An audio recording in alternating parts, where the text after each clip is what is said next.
I still remember that night as if it's been burned into my heart. Every light, every sound, every face frozen in a memory I wish I could forget. IT was supposed to be the happiest day of my life, watching my son begin his new journey. I stood there, holding a tray of sweets, ready to bless the couple, my heart full of pride and love. But as I stepped forward, my new daughter-in-law turned to me, her smile fading. "Please, Mrs. Rahman," she said coldly, "you've done enough. This is our family moment." The room went silent. My hands froze midair, and I felt every pair of eyes on me. My son looked away, pretending not to hear. That silence between us cut deeper than her words. I smiled, that trembling, practiced smile mothers wear when they're breaking inside, and quietly walked back to my seat. The music returned, the laughter resumed, but for me, the night was over. Because in that single moment I realized the child I raised, the home I built, the love I gave, had all shifted. And while the world celebrated a marriage, I silently mourned something only a mother could understand. I was only 21 when I became a mother. Ian came into my world like sunlight through a cracked window, unexpected, but exactly what I needed. His father left when he was just a baby. No explanations, no goodbyes, just silence that echoed louder than any fight ever could. People whispered. Some pitied me, others judged. They said, "She's too young. How will she raise a child alone?" But they didn't know that a mother's strength doesn't come from age or money. It comes from love. Those early years were hard. I worked 2 jobs, one in a school canteen during the day and one stitching clothes at night. There were days when I'd skip dinner so Ian could have milk. When he'd sleep, I'd sit by his crib, watching his tiny chest rise and fall, and I'd whisper to myself, "You'll have the life I never did." Every birthday cake was homemade, every uniform washed by hand, every tear wiped with love that never ran out. I wasn't just raising a child. I was building a future from the scraps life left me. I still remember his first school award. He ran into my arms with that crooked smile, saying, "Amy, I won." And in that moment, every sleepless night, every tear, every sacrifice, it all felt worth it. When he grew older, our bond grew stronger. He'd tell me everything about his friends, his dreams, even the girl he liked. I was proud of the man he was becoming, kind, patient, respectful. I thought I had done something right. When university came, he got accepted into a good college. The fees were high, more than I could ever afford. So I sold my gold bangles, the only jewelry my mother left me. They were my last memory of her. I remember holding them in my hand, their weight heavy not just in gold, but in sentiment. Still, I sold them with a smile. Because for me, Ian's dreams were worth more than anything I owned. Every phone call from him started with, "Amy, I'm doing great," and ended with, "I love you." Those words kept me alive on the loneliest nights. Years passed, and when he finally got a job, he called me one evening with excitement in his voice. "Amy, I've met someone," he said. Her name was Sarah. His tone was gentle, full of affection, the same warmth I'd always prayed he'd find in a partner. When I met her for the first time, she was polite, confident, and beautiful, maybe a little distant, but I didn't mind. I was just happy to see my son smiling again. I welcomed her like my own daughter, cooked her favorite dishes, gifted her my shawl, called her Beatty. I thought I'd gained a daughter. But life has a cruel way of testing love, and I was about to learn that sometimes giving everything still isn't enough. At first, everything felt perfect. Sarah was polite, respectful, and always smiling. She'd call me Amy in front of Ian, help me set the table, and talk about her dreams. I remember thinking, my son chose well. She's the kind of woman who'll take care of him the way I always hoped someone would. But slowly, things began to change. Not all at once, just in little ways that most people wouldn't even notice. But a mother always does. It started with her tone. A small sigh when I offered advice. A look when I used the wrong word in English. Once, when I called her Beatty in front of her friends, she gently corrected me, saying, "It's Sarah, Mrs. Rahman." I laughed it off, pretending it didn't sting. but something inside me sank. Whenever I cooked, she'd politely taste it and then say, "It's nice, but Ian prefers less spice now." Or when I tried to help with wedding preparations, she'd say, "You don't have to worry, we've got a planner for that." I'd smile, but every time she pushed me away, it felt like a door closing, slowly, quietly, until I wasn't sure if there was any space left for me. Ian didn't notice, or maybe he didn't want to. Whenever I mentioned it, he'd laugh and say, "Amy, she's just adjusting. You know how modern girls are." So I stayed quiet. I told myself, she's young, maybe nervous, maybe trying to find her place. I'd been a daughter-in-law once too. I knew it wasn't easy. But soon, her small remarks turned into subtle dismissals. When guests visited, she'd interrupt me mid-sentence to explain things her own way. If I spoke about our traditions, she'd say, "Times have changed, Mrs. Rahman. We don't do that anymore." It wasn't just what she said, it was how she said it. Every word carried a tiny reminder that I didn't quite belong in their world anymore. I remember one evening vividly. We were having tea, and I told her about the time I saved money for Ian's first bicycle. I thought it was a sweet story. She smiled faintly and said, "You've done so much for him, but you have to let go now. He's mine to take care of." Her words were soft, but they cut deep. I nodded, pretending to agree, but that night, I cried silently on my prayer mat. Not because she was rude, but because I realized my son was slowly slipping away, and I didn't know how to hold on without smothering him. I kept telling myself, this is just a phase. She'll understand one day. But deep down, I knew the truth. It was the beginning of a slow heartbreak that no one else could see. The wedding day came faster than I expected. Weeks of planning, sleepless nights, last-minute arrangements, all for that one day when I would watch my son step into his new life. The house was full of noise, laughter, footsteps, the sound of bangles, the fragrance of Mendi. Every corner echoed with celebration, yet my heart felt strangely quiet. It's funny how a mother can feel both proud and scared at the same time, proud to see her child begin his own story, scared of what her role will be in it after today. When I entered the wedding hall, it was breathtaking. Golden lights reflected off the crystal chandeliers, soft music floated through the air, and the stage looked like something out of a dream. Ian stood there in his cream sherwani, looking handsome and happy. My eyes filled with tears. I had raised that boy with nothing but prayers, and now he looked like the prince I always imagined he'd become. And then I saw Sarah, radiant in red, her smile perfect for every camera flash. She looked every bit the beautiful bride I once prayed for him to have. I thanked God silently, thinking, this is the moment I've been waiting for. All through the ceremony, I stayed in the background, smiling, clapping, trying not to cry. I didn't want to make it about me. When they exchanged rings, when they took their vows, I whispered blessings under my breath. After dinner was served, I carried a small silver tray with sweets, a tradition passed down from my mother. It's something every mother does, a symbolic gesture of sweetness for a sweet beginning. I walked toward the stage with a trembling smile, my heart bursting with love. But just as I reached them, Sarah turned to me. Her eyes were cool, her smile tight. "Please, Mrs. Rahman," she said, her voice calm but cutting. "Not right now. The photographer wants just us on stage. You've done enough already." Her words sliced through the noise. The hall went quiet. Even the music seemed to stop. My hands froze midair, the tray trembling slightly. I looked at my son, just hoping he'd say something. But he didn't. He just looked away, pretending not to notice. A few guests exchanged glances. Someone whispered. I could feel the weight of their stares pressing against me.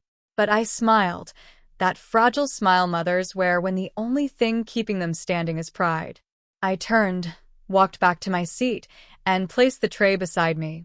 My fingers were still shaking. The rest of the night went on. Laughter, dancing, celebration. But for me, it was over. Something had ended quietly inside me.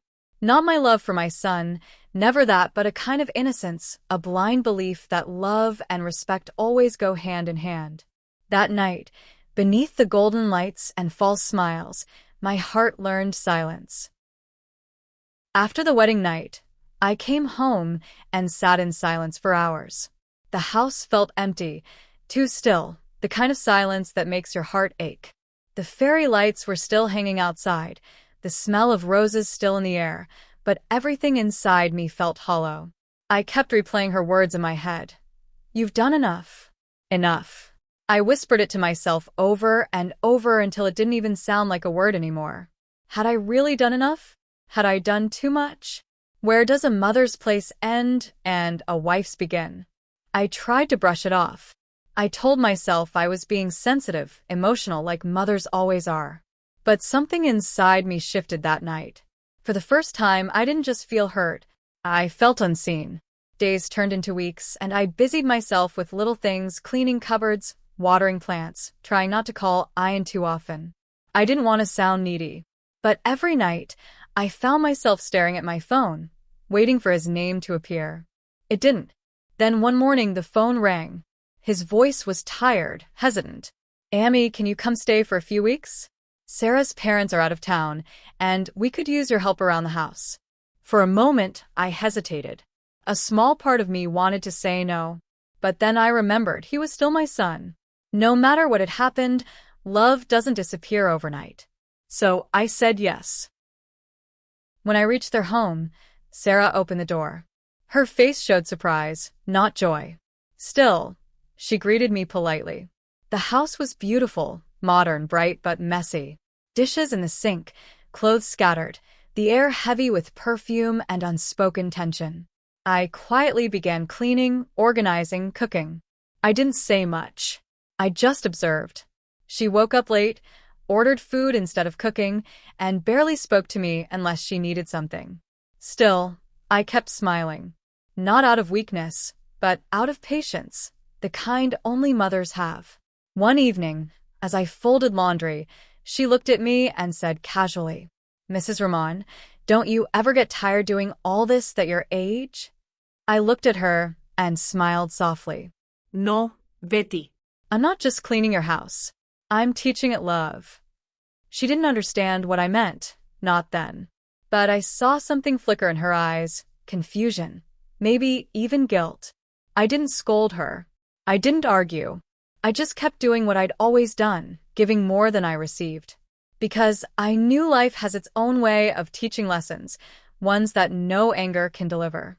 And deep down, I trusted that one day she'd understand what I meant. That respect isn't something demanded.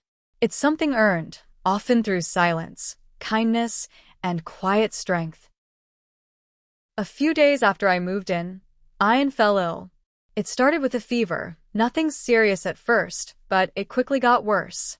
He was weak, sweating, and barely able to get out of bed. Sarah panicked. She didn't know what to do. I could see the fear in her eyes, the helplessness of watching someone you love suffer. It reminded me of the nights I stayed awake beside his crib when he was a child, praying he'd make it through another fever. Without a word, I took charge. Old habits returned as naturally as breathing. I made light food, plain rice, lentil soup, and herbal tea the way my mother once taught me. I placed a wet cloth on his forehead, checked his temperature every hour, and made sure he took his medicine on time. Sarah watched me quietly, standing by the door as I sat by his bedside. Sometimes she'd ask softly, "Do you think he'll be okay?" And I'd smile and say, "He will." Ian's always been strong. When he'd fall asleep, I'd sit there, brushing his hair away from his face, whispering prayers under my breath. It's something only mothers do, loving in silence, even when no one notices. For the first time since the wedding, the house felt peaceful. No tension, no awkward distance, just a mother caring for her son and a wife watching, learning. One night, Sarah came into the kitchen where I was washing dishes. She stood there for a while, then finally spoke. "You really love him, don't you?" I looked up, surprised by the question. "Of course," I said softly. "He's my whole world." She leaned against the counter, her voice quieter this time. I thought you just couldn't let go. But now I see, it's not control. It's love. I smiled, the kind of small, knowing smile that comes from years of learning things the hard way. No one teaches us how to be mothers, Beatty. We just love, even when it hurts. That love never ends. It just changes shape. She nodded slowly, her eyes glistening. For the first time, she didn't look at me like a stranger. She looked at me like a woman, one who finally understood another's heart. The next morning, Sarah woke up early and helped me prepare breakfast. She even brought tea to Ian before I could. I watched quietly as she adjusted the blanket over him, the same way I used to. It was a small gesture, but it meant everything. Life has a way of teaching us lessons without words. That week taught Sarah more about love, care, and patience than any lecture ever could. And for me, it reminded me that sometimes silence speaks louder than confrontation, and that love, in its truest form, always finds a way to be understood. A week later, Ian was finally better. His fever had broken, the color returned to his face, and that tired smile I loved so much came back. The house felt warm again, not just because he was recovering, but because something unspoken had begun to shift between Sarah and me. The day I decided to go home, I woke up early to pack my bag. The morning sunlight slipped through the curtains, falling softly across the room. I moved quietly, not wanting to wake anyone. I folded my clothes neatly, placed my prayer mat in the bag, and looked around one last time. For the first time since the wedding, I didn't feel anger or hurt, only peace. I had done my part as a mother and as a woman. I had shown her through my actions what no amount of words could explain. As I was about to leave, I heard footsteps behind me. I turned, and there she was, Sarah. Her eyes were swollen, her hair messy, as if she hadn't slept. She stood there silently for a moment, then said in a trembling voice, "Amy, please don't go yet." It was the first time she called me Amy. My heart stopped for a moment. I waited, unsure if I'd imagined it. But she continued, her voice shaking. "I was wrong. I didn't understand what you mean to Ian. I thought I had to prove myself, to take over, to be enough. But I see now, I wasn't replacing you. I was standing where you'd already built everything." I felt tears sting my eyes. She stepped closer, her words spilling out like she'd been holding them in for days. "I was selfish. I thought love was a competition. But the way you cared for him when he was sick, the way you stayed calm even when I hurt you, I don't think I've ever seen love like that before." I'm sorry, Ami. I took her hand gently, the same way I used to hold Ian's when he was little. "Beatty," I said softly, "we all learn love in our own time. You're not a bad person for not knowing. You just needed to see it, not hear it." She nodded, tears falling down her cheeks. And then she hugged me. A real hug, not the polite, picture-perfect kind from the wedding, but one that came from the heart. The kind that says, "I understand now." We stood there for a long time, mother and daughter, not by blood, but by forgiveness. That day, I didn't just forgive her. I forgave myself too, for expecting her to understand my love before she'd lived long enough to see what a mother's love really means. When Ian came into the room and saw us, he smiled quietly.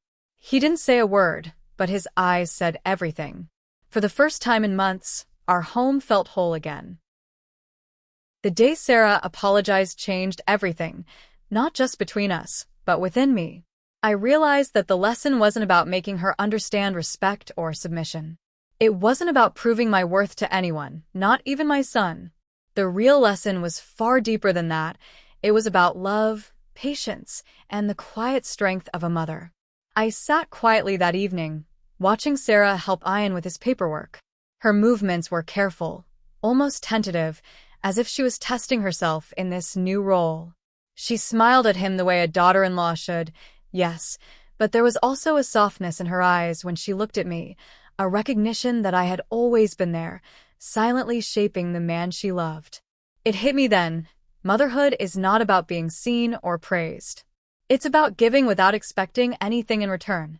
It's about shaping lives with patience, guiding without force, and showing love even when it goes unacknowledged.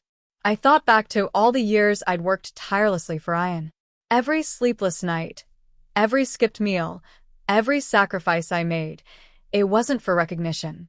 It was because I knew love doesn't need applause. And suddenly, I understood that Sarah's apology wasn't just about respect for me, it was her awakening to that same truth.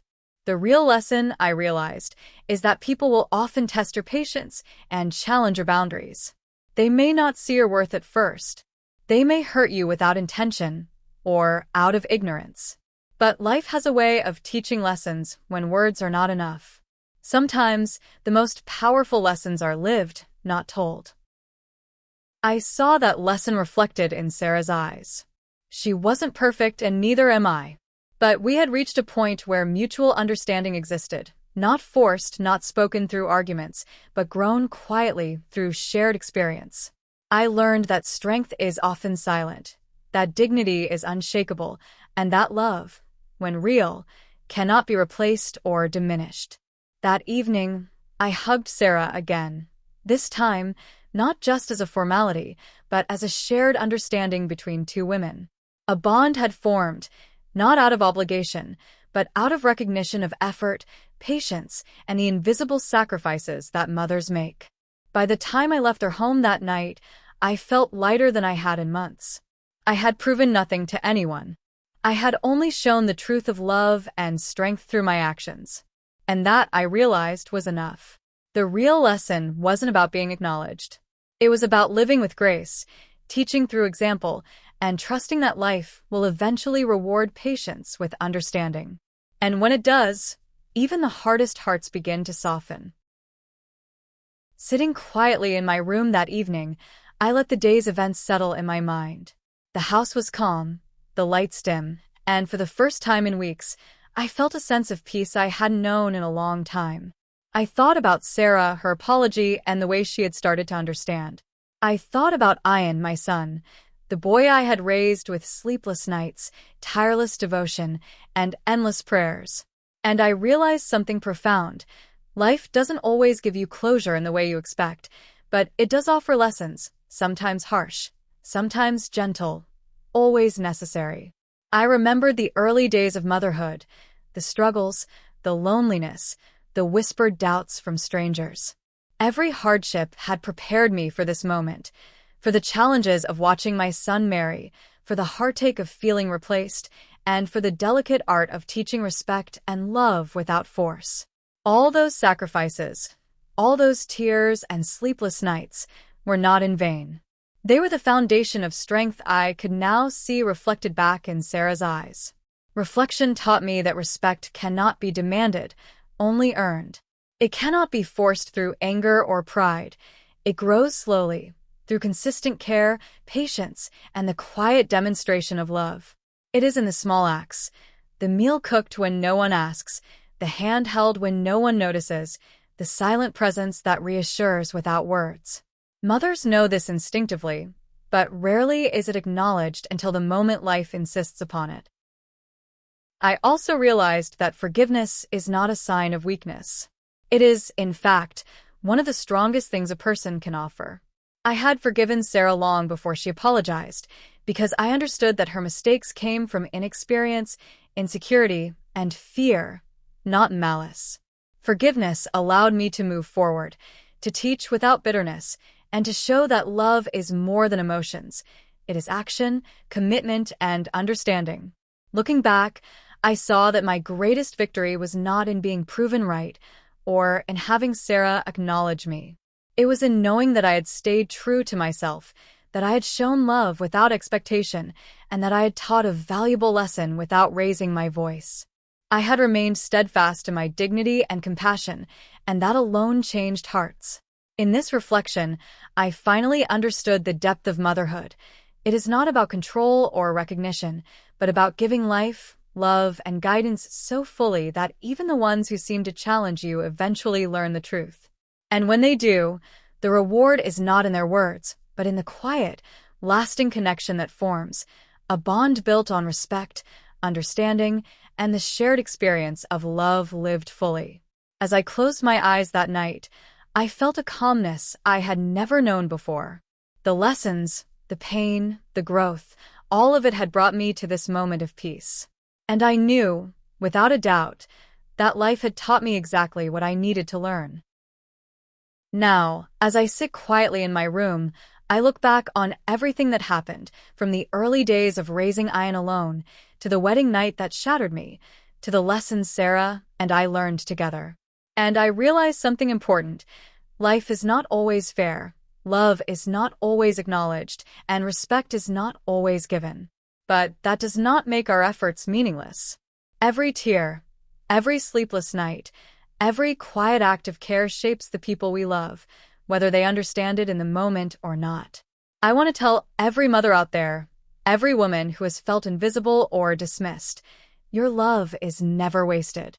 Even when no one notices, even when the world seems to overlook your sacrifices, your presence, patience, and unwavering care are planting seeds that will grow in ways you may never see.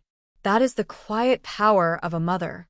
And to every daughter-in-law or young woman learning to navigate a new family, I want to say, respect is not earned by ignoring the past or disregarding those who came before you. It is built through understanding, compassion, and recognizing the love that nurtured the person you now love. We may not always teach it through words, but our actions speak louder than any speech. Looking back, I see that the most valuable lesson was not in making Sarah acknowledge me, nor in asserting my role. It was in showing patience, dignity, and love even when it was hard. It was in proving that strength is silent and grace is powerful. And in that process, I not only taught her, I also reminded myself of the truth I had lived all along. Love is not transactional, respect cannot be demanded, and the heart that gives freely is the heart that teaches the most. My final words to anyone listening to this story are simple. Never underestimate the power of quiet strength. Never doubt the impact of your love, even when it seems unseen. Sometimes, life's lessons unfold slowly, and the people around us may take time to understand. But the lessons are there, and when they are finally recognized, the bond formed is deeper, truer, and more lasting than anything else. I have learned that life, in its own way, rewards patience and love with understanding. The night my heart broke at Ian's wedding, I could not have imagined that it would lead to a deeper connection, a mutual respect, and a shared love that binds our families stronger than ever. So, my final words are this: stay steadfast in your love, unwavering in your care, and patient in your teaching. Let life teach where words cannot. Show your strength not through confrontation, but through dignity, compassion, and the quiet power of your heart. That, I have discovered, is the most enduring lesson of all. If you like this story, please like and share. Subscribe to hear more real stories from women who faced challenges and found strength.